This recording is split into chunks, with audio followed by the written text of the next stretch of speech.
Picture this: billions of people watching the Olympic flame ignite, the stadium erupting in cheers, flags, fireworks, tears of joy from athletes. This is the most expensive stage set in human history, built for just 2 or 3 weeks of show. Now let's fast forward 10, 15, 20 years. Grass pushing through concrete, broken windows, silence where 100,000 fans once roared.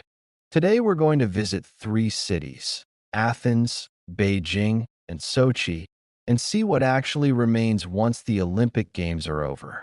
Spoiler: each city's story is a separate parable about how governments handle billions of dollars. Some turned their legacy into a gold mine. Others turned it into an open-air concrete graveyard. Let's go.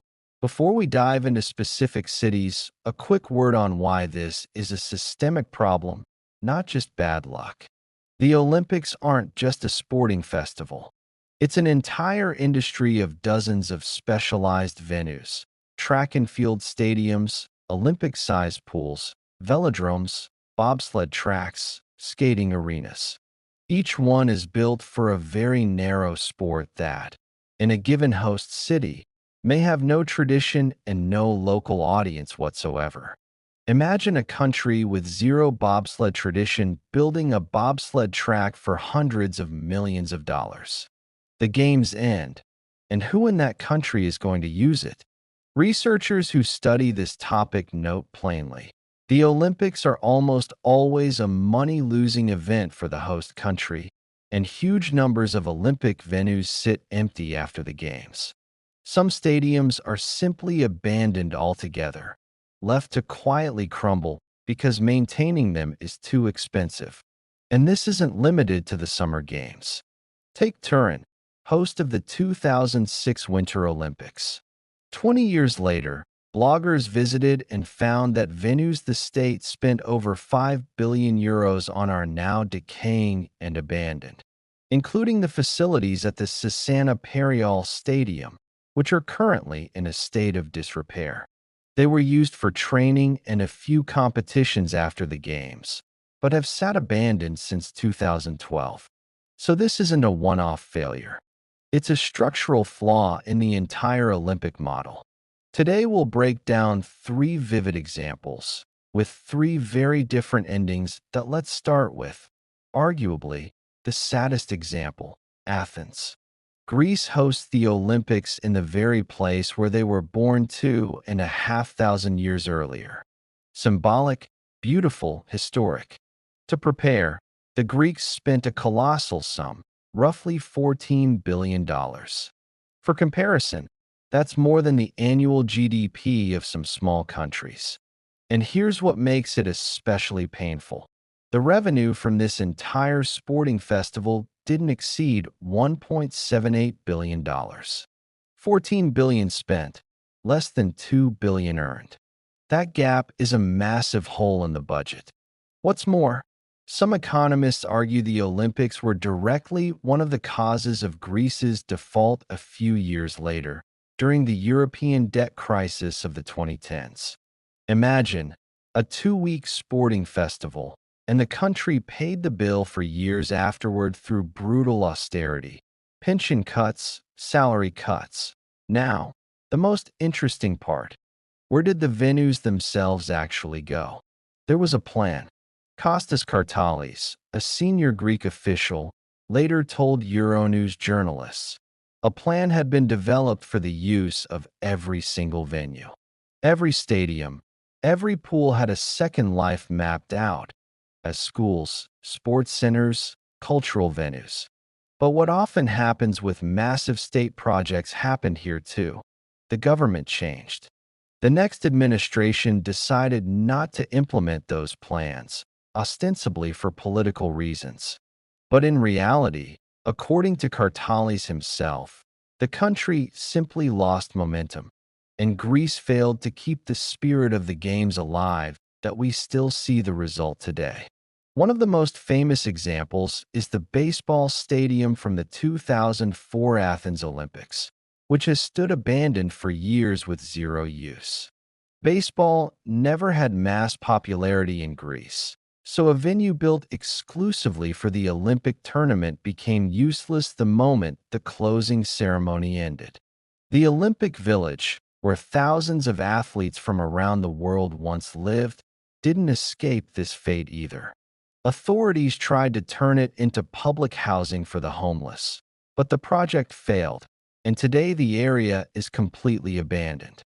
If you're looking for one image that sums up Athens' Olympic legacy, it's probably drone footage of abandoned stands shot from above. Empty pools with cracked tiles, stands covered in graffiti, rusted metal fencing. The irony is that just a couple of kilometers from these ruins stand monuments that are 2 to 3,000 years old, and they look better than 20-year-old concrete. Athens has become the textbook example of how not to handle Olympic legacy.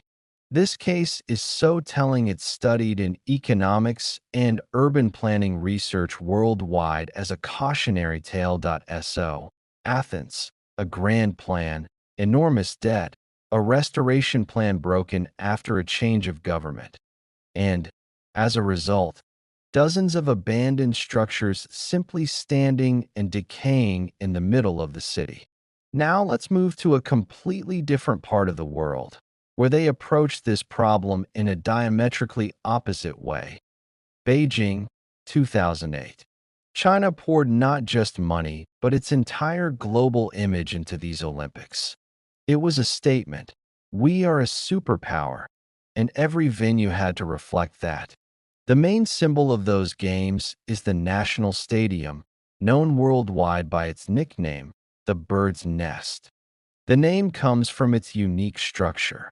The stands sit on a concrete bowl surrounded by 24 signature columns, interwoven with wide steel beams that, visually, really do resemble a giant bird's nest. The stadium was designed by Swiss architects Jacques Herzog and Pierre de Meuron, the same duo behind London's Tate Modern. It took 7 years from design to opening, with a construction budget of roughly 325 million euros. And here's where things get really interesting, and where Beijing fundamentally differs from Athens. Reviewers of this topic state it plainly. Most Olympic venues built around the world are left unused and effectively abandoned after the games end, becoming a drain on local budgets. But the Beijing Stadium, fortunately, did not share the fate of its foreign counterparts. So what's actually happening there now? First, the Bird's Nest isn't a museum piece. It's a living, functioning venue. After the Olympics closed, the stadium continued hosting sports championships in football, athletics, and gymnastics at both national and international levels, as well as major cultural events. It regularly hosts concerts, theatrical productions, festivals, and exhibitions. Second, and this is a real showcase of smart management, when it's not hosting major events, the stadium doesn't sit idle. People play hockey and football there, and there's an organized winter amusement park. Tourist tours are also run through it regularly. Third, in winter the Bird's Nest literally transforms. The venue turns into an ice arena where visitors can go ice skating, try skiing, biathlon, and figure skating. And perhaps the number that says it all, instead of draining Beijing's city budget for upkeep, the stadium actually adds to it, bringing in roughly $30 million a year from the use of its facilities and infrastructure. A venue that typically eats a city's budget alive turned, in Beijing's case, into a source of profit. And here's the coolest twist in this whole story. In 2022, Beijing became the first city in the world to host both a summer and a winter Olympics. And a significant chunk of the infrastructure for the 2022 Games was the very same Olympic Park from 2008. The main sports venues of the 2008 Olympics, along with the opening and closing ceremonies, are located in what's known as the Olympic Green. And in 2022, this same infrastructure was used again for the Winter Olympics. In other words, the Chinese didn't just preserve the venue, they managed to sell it a second time for a different Olympics 14 years later. Right next to the stadium, by the way, stands the equally legendary Water Cube, the National Aquatic Center, which hosted swimming events in 2008 and, for the 2022 Games, became the venue for curling, temporarily transformed into the ice cube. So, Beijing tells a story that's the opposite of Athens. Instead of build it and forget it, a long-term usage strategy, sports, tourism, entertainment, and even a public skating rink in winter. Instead of a debt pit, steady revenue. Instead of a one-time event, a venue that hosted the Olympics twice. But honestly, behind this success also lies something specific to the system itself: centralized governance, massive state resources, and the ability to make long-term decisions without worrying about a change of government every few years. Exactly what Greece lacked. Now for the third stop on our journey, a place where the story unfolds quite differently, and whose ending we have yet to fully write. Sochi. The 2014 Winter Olympics in Sochi is one of the most expensive in history. By official and unofficial estimates, preparation costs ran into the tens of billions of dollars. And this in a place that wasn't even a ski or winter sports hub before it won the right to host the Games. Essentially, an entire Olympic town, arenas, tracks, hotels, and infrastructure had to be built almost from scratch in a subtropical climate where snow sometimes had to be artificially imported. One of the key venues of the Games was the Iceberg Skating Palace, an ice arena seating 12,000 spectators in the Adler district. Construction ran from 2009 to June 2012 and cost, by various estimates, between $75 million and $200 million. Here's what's interesting. Unlike Athens, there was actually forethought here about life after, or rather, post-Olympic, use. Even before the Games ended, there was a proposal to keep the iceberg in Sochi and use it to train Russian figure skaters. And officially, under a government resolution on developing Sochi as a mountain climate resort, the iceberg was slated to be converted into a velodrome after the Olympics. So, on paper, there was a plan. The question, as always, is execution. As it turns out, the most famous venue of Sochi 2014, the Fisht Stadium, where the opening and closing ceremonies took place, wasn't abandoned either. It got a second life as a football stadium. It hosted matches during the 2018 FIFA World Cup, and today it's the home ground of Football Club Sochi, with a capacity of nearly 48,000 spectators. But there's an important nuance here. FC Sochi is far from a top-tier club in Russian football. In the 2025 to 2026 season, the club finished dead last, 16th place, and was relegated to a lower division. In other words, a massive Olympic arena that once hosted the opening ceremony in front of billions of TV viewers now serves the home matches of a team that just got relegated out of the top flight. That fact says a lot about the broader problem. The stadium is technically alive and not abandoned in the literal sense, unlike the baseball venue in Athens. But its actual sporting workload and status are strikingly out of proportion to the scale and cost that went into building it. As for the rest of the Sochi Olympic cluster, the ski slopes, the bobsled facilities, the sliding center in Krasnaya Polyana, the information is mixed and not fully transparent. Some venues genuinely continue to be used for competitions and tourism, while others sit idle due to seasonality. Winter venues in a warm region have a very narrow operating window. And due to the sharp drop in international sports tourism to Russia after 2022, when the country was suspended from most international competitions. Sochi is an in-between, gray area case, somewhere between Athens' failure and Beijing's success. Formally, the venues aren't abandoned. People play football there, go ice skating, tourists visit. But the scale of use clearly doesn't justify the tens of billions of dollars invested. And the international isolation of recent years has only made the problem worse. Olympic infrastructure built to be a global sports hub has largely become a local, almost purely domestic affair that let's put it all together and see why these three stories went in such different directions. Athens. There was a good plan on paper, but a new government came in and buried the plan along with the previous administration. Result: abandoned venues, debt that some economists even link to the country's later default. Beijing.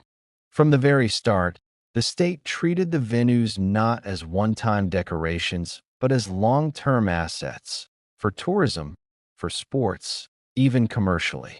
Result: a stadium that generates revenue instead of draining it, and even hosts the Olympics a second time.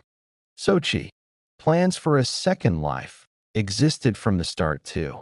But the geopolitical context, international isolation, the country's exit from much of world sport, devalued a large share of infrastructure that was originally built specifically as a showcase for an international audience.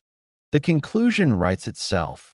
The fate of Olympic venues depends less on the architecture or the construction budget, and more on what happens to the country and the city after the Olympic flame is extinguished. Political stability, long-term management planning, and, surprisingly, the geopolitical context turn out to matter more than the quality of the building itself. This, incidentally, is a lesson that organizers of future games are trying to apply. For example, in preparing the 2026 Winter Olympics in Italy, organizers deliberately chose to lean on existing infrastructure. Of the 25 competition venues, 19 are already existing facilities, and only 2 are newly built, meaning over 90% of the venues are either existing or temporary. That's a direct response to the lessons of Athens, Turin, and partly Sochi. Don't build more than you need, so you don't end up ashamed of abandoned ruins later. The Olympics last 2-3 weeks. The bill for it, financial, infrastructural, sometimes even political, is paid by the country and city for decades. So next time you watch an Olympic opening ceremony with fireworks and hundreds of thousands of spectators, remember the empty, weed-choked baseball stadium in Athens. Remember the bird's nest in Beijing, which turns into a public skating rink for ordinary city residents in winter. Remember Fisht in Sochi, now home to a team that just got relegated out of the top division. 3 stories. 3 completely different endings. 1 shared cause. It all depends on what happens not before, but after the Olympics. If you're into stories about grand but forgotten buildings, hit like. It really helps the channel grow. Leave a comment about which other place you'd like to see covered in a What Happened To video. I could do one next on Olympic ghost villages or on abandoned, unfinished stadiums. Subscribe so you don't miss it. See you in the next video.